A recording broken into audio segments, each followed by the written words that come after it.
Hello and welcome to Chicory's maintenance series. Yesterday when pumping out the master waste head, we smelled something and investigated in the engine room, and the pump was leaking a little bit, which means of course we need to either rebuild it or replace it. And I think I'm going to replace it, and part of that means I have to get the spare pump out. And as you know, we have tons and tons of spare parts aboard Chicory, and they're tucked in all kinds of different spaces, and I thought it'd be interesting for you to see what it takes to get spare parts out. So in the lazarette where I am, we have some 5-gallon diesel tanks, and we do that because sometimes we're in places where it's so shallow we can't actually bring Chicory in to get fuel. So sometimes we dinghy in and jerry jug some fuel. It's just something that's convenient and able to keep on the boat. We don't use these a lot, but we keep them in the lazarette. But if you can see behind here, there's a big waterproof storage container, and that's what I'm headed for. So I'm going to remove these diesel tanks, and I will be back in a second to show you the next step. Okay, I removed the fuel tanks. As you can see, I made a plywood platform here that's fiberglassed into the boat, and then I have 2 straps that hold this waterproof container in. So what I'm going to do is take these straps out and slide this diagonally and set it inside the lazarette so I can get inside this box. So this is what the inside of the container looks like. You can see I have a variety of different pumps. This is what the waste pump looks like. Now, it wasn't actually in here, and I spent a good half hour going through a bunch of different storage areas trying to find it. What had happened is we bought 2 of these in November. It's now February, and we left in sort of a hurry, and I just put it in a spot saying, I'll remember that it's not in this normal spot, because I didn't want to take all the stuff I just did apart. That obviously was a mistake, and the tech tip here is to write down where you put your spare parts so you don't have to spend a bunch of time looking through the boat trying to find those spare parts. So now that I have the one pump, I moved it from where it was to where it should be. I have the other pump out and ready to install, so I'm going to be doing that next. So here's the pump that I'm replacing. I think you might be able to see a little bit of white deposits here. I think it's just leaking from the bellows that are inside here. You'll notice that the pump is loose right now, and I wanted to explain that just for a second. So I should have replaced this pump probably 2 months ago, and I know I should have. I bought the pumps, had everything ready to go, but just kept on deferring it because everything was coming up. But what happens is there are joker valves in the top and the bottom. The bellows move back and forth, suck up into the bellows area, and then when it pushes, the bottom joker valve closes and the top one opens, and it travels up to a vented loop and then back down and out the side of the boat. Sometimes those joker valves get clogged with some toilet paper or something, and they don't work as well. What I've discovered over time, and the reason that this is loose, is while the pump is running, if I aggressively shake it like this, a lot of times it'll dislodge that piece of toilet paper and the pump will start working great. Actually, you can actually see when I shook it, some liquid came out. So obviously I know the pump is bad. So what I'm going to do quickly is I'm going to take off the bottom hose first. And I'm just taking off the hose clamps. Sometimes I will get a heat gun because I believe that I'll most likely need the heat gun to get the hoses off. But these great hoses that I have are a little bit more supple, and they stay supple longer. So I don't believe I'm going to have an issue getting them off, but I'm going to see. So I'm going to start pulling. Yeah, they're coming off very easily. So I'm just going to hold up these hose clamps for a second. I think both of them are going to come off. I have a zip tie down here that's holding the hose. I'm going to take that off right now so that I can pull the hoses over these bags. I know I'm going to be cleaning up after this. There you go. And then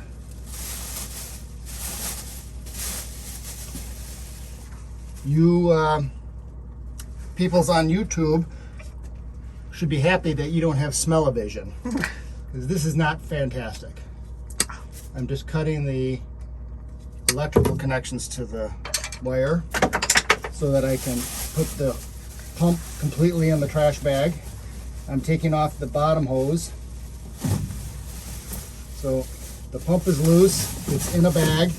I'm going to double bag it, and I'm going to, I have actually 4 layers of glove on, and I think I've showed you this trick before where I can pull off an outer layer of gloves and put on new gloves so I don't have to keep on trying to change gloves.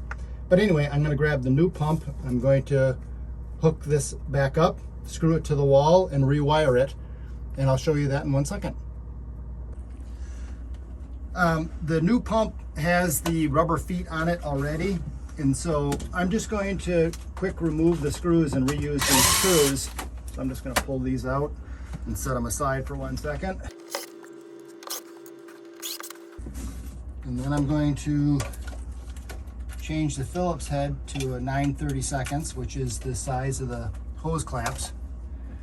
And then the important part about the pump is it has an arrow on it which way it's supposed to flow. And this is adjustable. You can loosen this outer blue ring and move this any way you want, but this is pretty much in the orientation I want. So I'm going to slide this on the hose so that it is lined up, being able to face the wall. I'm going to position the hose clamp. I think there's enough tension to actually hold it. Looks like there is. Then I'm going to tighten this up. And then I'm going to put the second hose clamp on.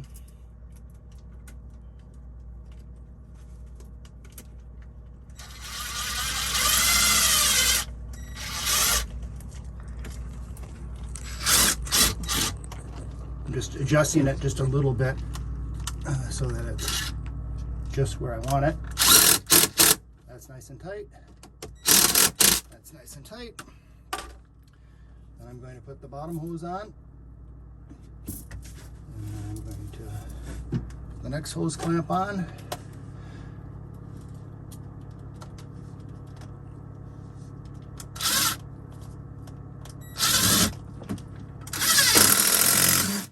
That's good. The next hose clamp on.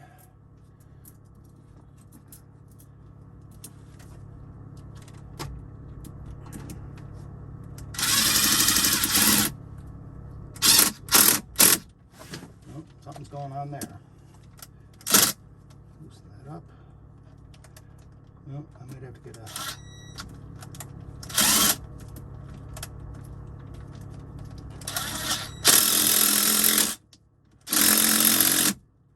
Okay, that worked.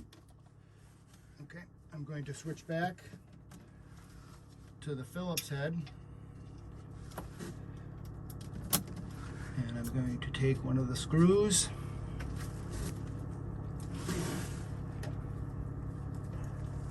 I'm doing this a little blind. I think I'm... Oh.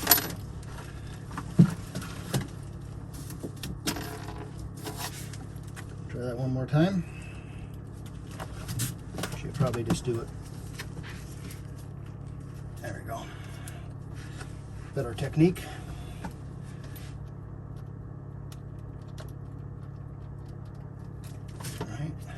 Stretch this into position where I want it. And went right through. Not good.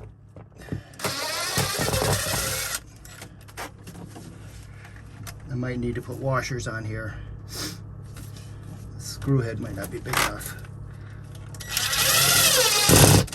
Okay. I think that's pretty good. Just gonna put a couple more screws in there.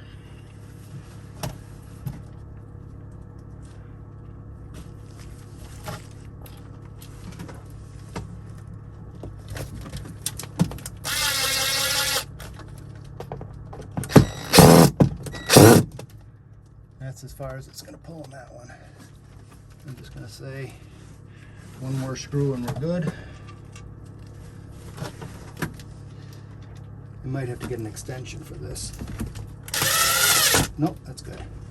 All right, so I just need to wire this to this, which I'll do in 1 second, and the pump's in.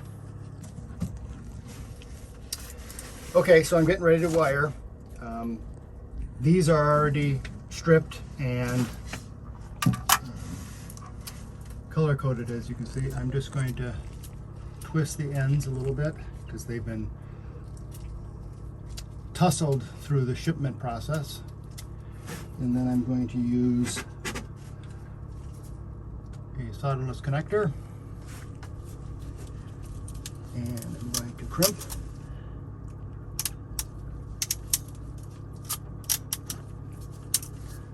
And then I'm going to give a tug test to make sure it's fitted very well, which it is. And I'm going to do the next one.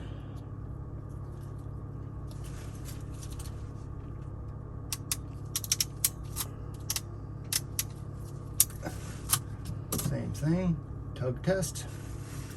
So now I need to strip these wires. Yellow is DC ground.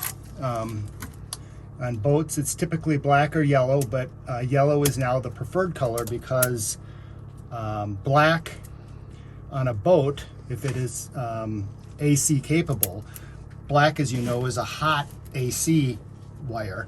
And so ABCY guidelines make recommendations that you change when you upgrade to yellow so that there's no confusion between an AC hot and a DC ground, which obviously makes perfect sense.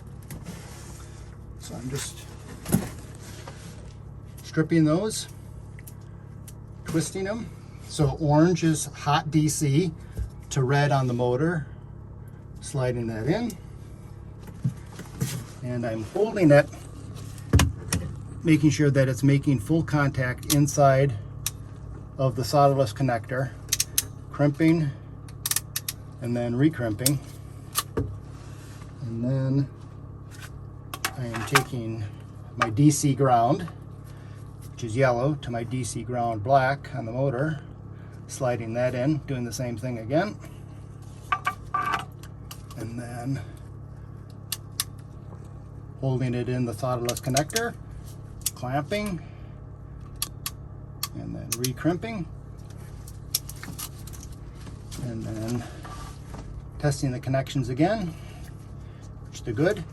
And you can see that these, maybe you don't know, but these are shrink wrap connectors. And so I'm going to take a heat gun and I will shrink wrap these so that these are protected from any kind of moisture. And then the project will be done. Okay, so I have my heat gun. I'm just going to turn it on, turn the heat up.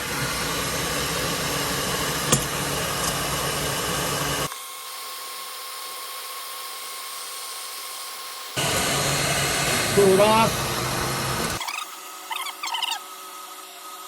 So the last step is going to be to zip tie all of these wires back to where they should be, and I'll probably put a zip tie here, and I might even do a hose clamp to this wall right here to kind of hold this in place. But I don't think you need to see that stuff. So I'm going to call this project completed for as far as you're concerned. So thanks again for viewing, commenting, subscribing, and liking. Until next week, thanks for hanging around.